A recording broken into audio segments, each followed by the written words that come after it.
Welcome to a special edition of the Collingwood Rant. I'm Sly. And I'm Spook. And we're going to be interviewing one of the candidates for the Collingwood Board position, Gary Thomaidis. Gary, welcome. I thought we were getting Jeff Brown. Next time. You lucked out, boys. Good evening. How are we, boys? Yeah, good. You? Good. Thank you. Thanks for having me on. No, great that you could come on. So, who's Gary Thomaidis? For people who don't know? Yeah, just a little bit about me. I won't go too far back, but just, I'm the founder and director of a construction company called Platinum Builders and Consultants, which I've been overseeing for the last probably 14 years. I look after all different types of areas of the business I've been overseeing, from risk and finance to strategy and management to compliance, governance, all different types of things. As you can imagine, construction is an ever-encompassing, it's a massive industry, and I'm dealing with all types of people from different walks of life. I'm dealing with guys who are labourers. I'm dealing with sophisticated investors. So it's an interesting industry. It's taught me a lot. It's taught me a lot about business. It's taught me a lot about how to communicate with people. And it's taught me, more importantly, how to get to the bottom of things quickly and to get the right outcome quickly. So how long have you been a Collingwood fan? Okay, so my first game when I was 7 years old was in 1984 at VFL Park, the infamous Warren Roth game, if you remember that. Yeah. I think it actually may have been Anzac Day, if I remember correctly. And he missed the kick after the siren when we had about 37 people on the mark. Yeah. And he sprayed it out to the right, and we won by 5 points instead of having a draw. So that was my first game. I won a 10-cent bet that day as well, believe it or not, with this young Carlton supporter. And from that day, I was hooked, boys, and been a member. I was a squadron member for about 5 or 6 years.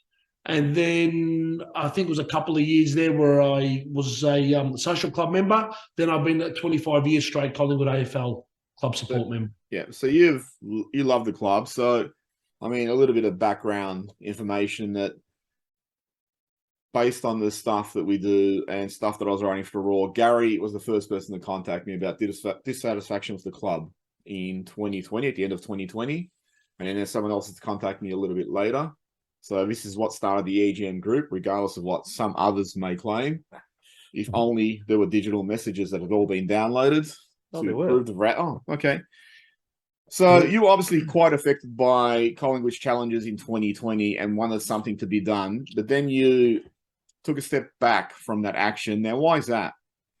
Yeah, so you're spot on there, Sly, 100%. That's exactly how it happened. I stood, obviously, you guys would be aware of this. At the time when we started this push, or during this push, Eddie stood down.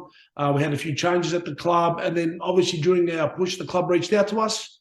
A couple of the board members, we spoke with them. They presented to us their vision. They made it clear to us where they were planning on the club was heading, which a lot of that aligned with what we wanted, what I wanted at the start. The open door policy, focusing on success, and trying to develop people from outside the club that have got success to bring them into our club so we can get the ultimate success. So after meeting with those board members, we put some things in place. One of those was the Members Advisory Committee, which is obviously a group of Collingwood members that meet with the board roughly once a month. And we talk about everything Collingwood: membership, members' engagement, football, executive items, everything. And I think it's been a great committee because it's given us the opportunity to actually express what we feel as members is important to the club and the members. But that's counter to what some of the people out there are saying, that they did this to silence people like you, me, Spook. How do you feel about that? Yeah, well, look, at the end of the day, you can only be who you are and present the facts the way you know the facts are. A lot of people are going to want to believe what they want to believe, and that's fine. Everyone's entitled to their opinion, but I know the truth. The truth is that committee was built on the back of our request. So it wasn't like the club said, hey, we're going to put this committee together. That was part of our request, that they put it together so we can keep a close connection, like a conduit, if you want, for a better word, between us and the club, so we can be constantly involved and on top of what's happening at the footy club in a limited but important way. So you don't think it's better to just sit out there on the outer with no information and just make grand suppositions based on innuendo and flat out bullshit? Never let the truth get in the way of a good story. Yeah. Look. So, Because that's the way they do it at Essendon. So you don't think that's the way to go? No, I think the way we'd handled it was really, really good. In terms of what you talk about flags, like I noticed when all the candidates came up, only two of you actually mentioned flags straight out. Yeah. The rest were talking about other stuff. And since then, others have been politicking on boards and now have realized, oh, I didn't mention flags. I should mention it now belatedly, like it was my idea. But I mean, knowing you for the time that I have, flags has been your focus, be all, end all. That's what we got to win.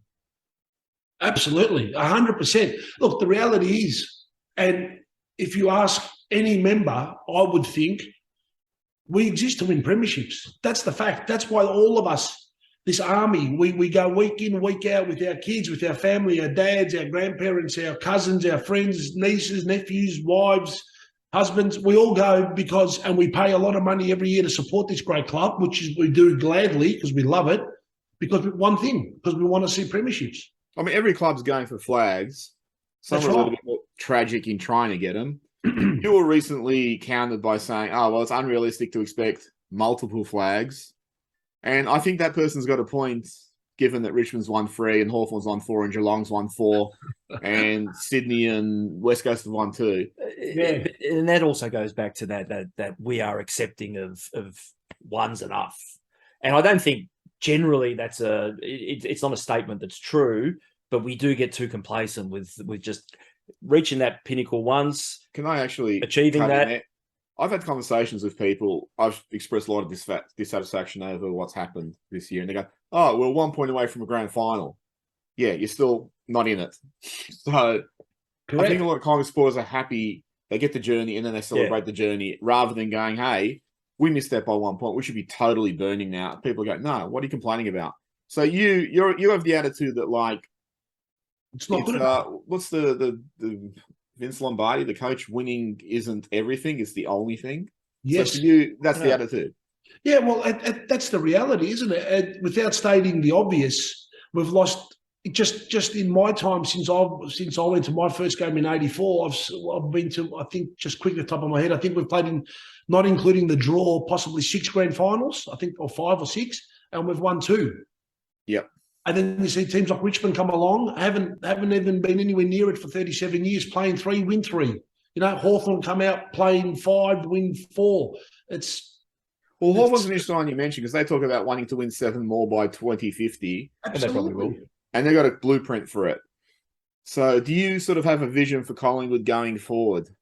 Yeah, well, one thing I learned growing up and through business is the number one way to achieve anything, I believe, is you've got to start with the end in mind, yeah? That's the key to anything in life. If you can't start any journey if you don't know where you want to finish. So first and foremost, you need to put the flag in the ground and say, right, at this point, I want to be here. And that's one thing our club has never done, and we need to do it. And you make a good point about Hawthorn again, bringing out this blueprint. We must set clear objectives of what we want to achieve, whether it's 2 flags in 10 years or 5 in 20 or something that we're going to aim for and say, hey, that's the objective. Well, Richmond did that with Brendan Gale years ago where he said we're going to win multiple flags and everyone laughed at him. And then 5 years later, they won multiple flags. So you're right about like visualizing what you want and achieving it because it's about changing that level of perception too. Like I was getting at before, is that I don't think anyone celebrates coming second better than we do. We turned it into an art form, and it's just like it's enough. That culture change has to happen. But we shouldn't be accepting coming second. We shouldn't celebrate losing a prelim by a point and trying to spin positives into it. These are lost opportunities. These are moments that we need to come back on and get angry about and build upon and then help us drive forward. Not consider it to be a moment of success. I mean, a little bit of it is, but at the end of the day, what did we achieve? Yeah, what are we in this competition to do? Well, apparently, according to a lot of our supporters, we're in this competition to blame Tom Papley for pushing Darcy Moore in the back and losing a prelim. How do you feel about that? No, that's one thing I am so adamant against. I refuse to blame umpires. As much as umpires make a lot of bad decisions. We know that. At the end of the day, if we do what we have to do better than the opposition, it doesn't matter what the umpire does. Yeah, so really We just have to focus on being better, not turning the ball over at critical times. I know that sounds easy. And the only way we can fix that is by bringing elite talent into the club. And that's been a big – these teams, if you look at the 02 and 03 team, we had a problem, not even a handful, maybe one, maybe two superstars, or Buckley was the superstar. And the rest, we had a lot of hard workers, but like anything in life, as soon as you get to that real pointy end, the guy's got that little bit more speed or a little bit better kick or a bit more nous is the difference. And we don't have enough of those types of players. Well, Rene Kings talks about that in the Hayfield years from 77, 81. He goes, we're just that one or two players short of, carrying us over the line. So why are you? Why are you the right person for the job?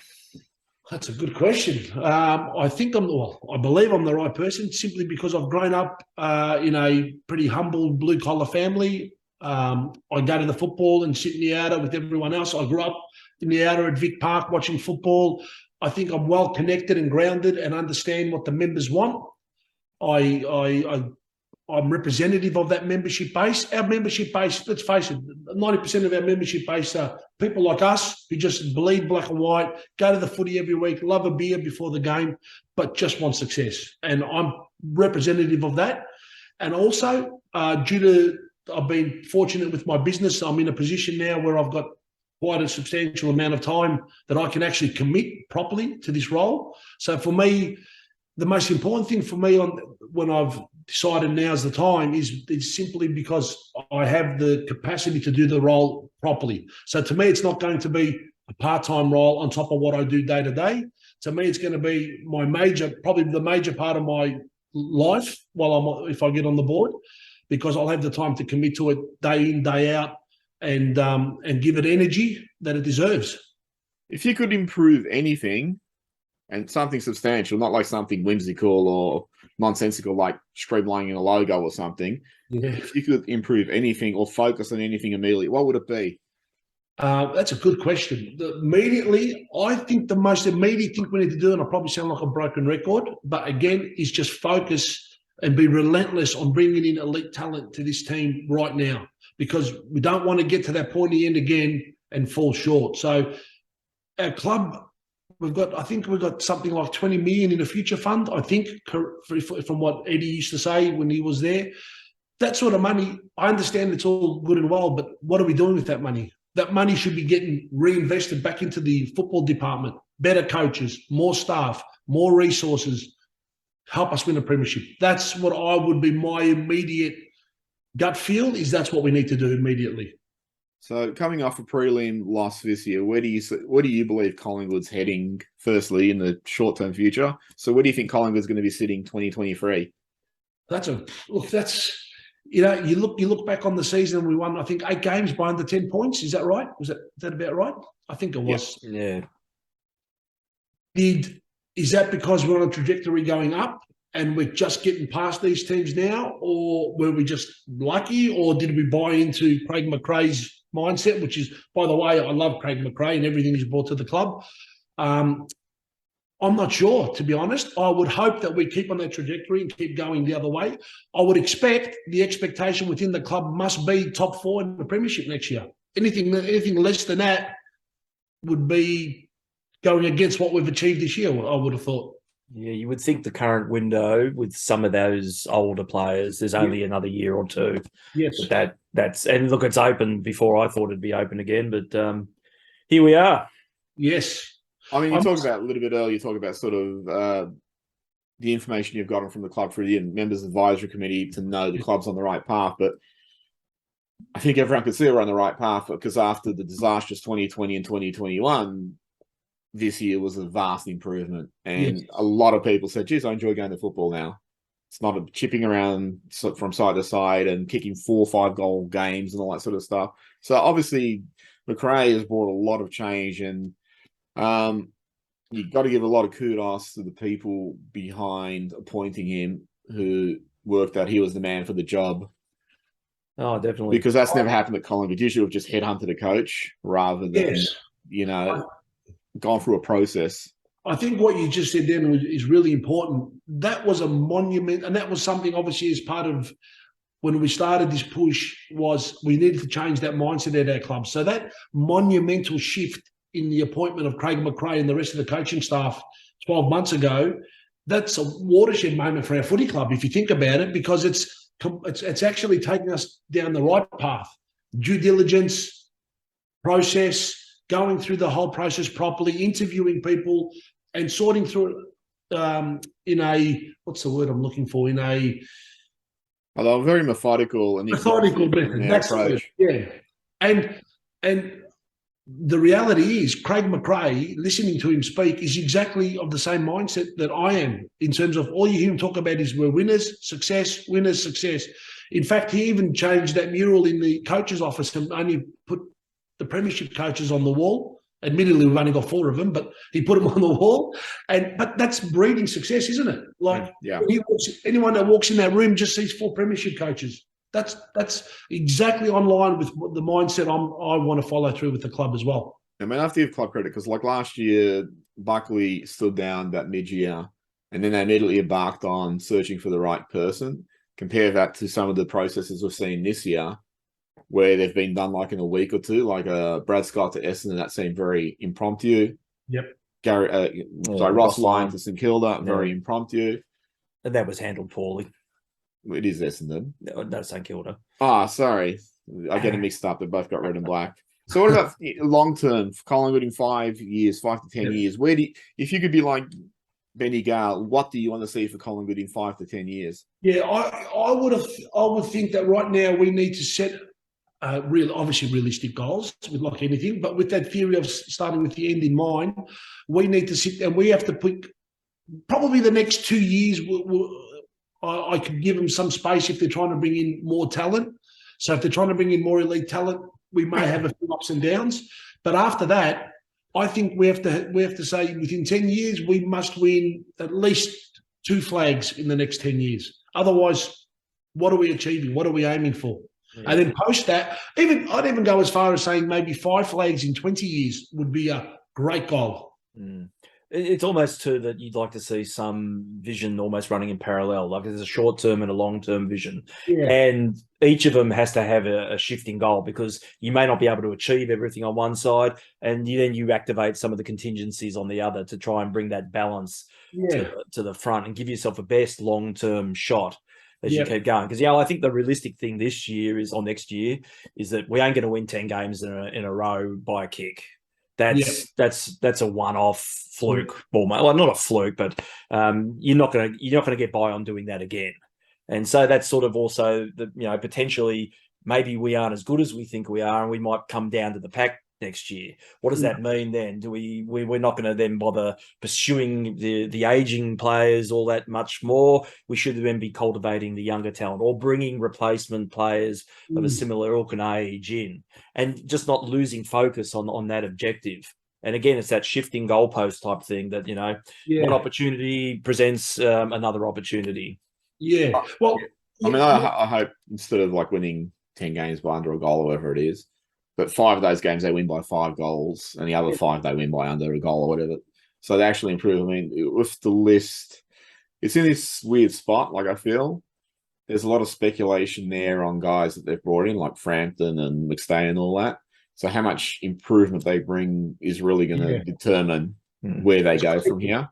You'd expect guys like Nick Dacos. I mean, you're happy with Nick Dacos coming out saying he's going to use the pain of the preliminary final last to drive him? Brilliant. That's what we captain. What's that? He'd be captain. He should be. That's brilliant. That's what we need. That's the culture that breeds. You're not going to win premierships unless you've got that hurt and people pushing it. I do recall, actually, I mean, you talk about sort of visualizing the end to drive your journey. Nick Maxwell actually did that in 2010. He said, we're out here to win a flag. And like everyone sort of shuddered a bit. It's like, oh, we don't say those sort of things at Collingwood. And Nick Malthouse said, well, you've put it out there now. So you look at the end result, and it does help because I think a lot of clubs, they get stuck in that never region of like, what are we doing? We're rebuilding, we having a tilt. And instead of getting anywhere, they just get nowhere. They end up middling all this time. Any last thoughts about Collingwood and why you are the man. Last thoughts. I just think my unique skill set, the fact that I'm looking at all the candidates and they're all excellent candidates. However, I think what I bring, having read through those statements, is unique in the fact that through the way I've grown up and through my business dealings, I'm capable. Again, I can work with just a general layman's person, or if I have to sit there and work with a executive, I can do both. That's well within my scope, and I think I'm the perfect person to be that conduit between everybody, the members, the board, and to drive that relentless goal of leaving no stone unturned to win premierships. Like I said in my statement, I said that every decision the club makes at executive and non-executive level must be driven by one simple question: is this decision ethically, legally, morally going to help Collingwood win their next premiership or premierships? If it's not, then we need to make a decision. Well, have a really good look at ourselves and say, well, do we want to go down this path? Because if it's not going to help us win a premiership, then why are we making this decision? Yeah, you're completely right. Yeah, and I agree. And I think we're somewhere someone like you, and it's very much a grassroots representation too. Fits nicely into the current structure of the board. It's diverse at the moment. It has good representation of business skill, finance, compliance, governance, all those sort of things. Anything else outside of that scope, you could probably employ and bring in into the organisation. I think the one thing that we do lack is someone who speaks for us. Yep. Collectively. Obviously, some of that can be done inside of a members forum, but a visual representation is probably what's required. You know, you've got an ex-player and liquor on there that I think brings that recognition of the past players and the perception of players into the group. That's just that last piece is missing. Is something like you would bring. I'd actually like someone like yourself, simply because after what's happened at Collingwood over the last 20 years, I want them to remain firmly rooted at the grassroots level, because I think for a while there, particularly under Eddie, or no, specifically under Eddie, I shouldn't say particularly under Eddie, they really just lost touch with people. And they became this incestuous, organisation where they were making blues, or I should say one person was making blues, and he was just he had carte blanche to do whatever the hell he wanted. So I actually hope that, that we get someone like yourself in there simply to hold everyone accountable. Appreciate that's the reality, isn't it? That we all need to be held accountable, because at the end of the day, the club only exists for us, or because of us, sorry, not for us, because of us. And we love the club. It does exist for Mark Robinson. Yeah, for different reasons. Yeah, sorry, go on. Yeah. But I genuinely believe I have that unique skill set to be the perfect conduit between the members and the club, and to give an accurate representation of what the members want. All right, cool. Great. Thanks, Gary. Spook, any final thoughts or questions? Just a quick one. You obviously went out to the socials and presented your case. How's the feedback been? It's been, I would say 90%'s been very positive. A lot of positive support. A lot of people picked up on my passion in my statement, and they actually liked the comment about the winning flags. A couple of interesting, some feedback. Some people think I'm dreaming. Some people think it's not realistic. A couple of people question, well, let's say, like anything, question my integrity and whether what I'm saying is true. Take it with a grain of salt. I know exactly everything I say. I'm not going to put anything out there that's not true or correct. I can back it all up. It's not a rocket science. It's straightforward process. But the feedback, with 90% of it was very positive, which was good. I find it really funny that you mentioned premierships and people, you're dreaming. So, I know, has the club ground that hope out of them? It comes back to that accepting of running second. Yeah. They're actually in a mindset where they're not ready to or not conditioned to accept that these are possibilities.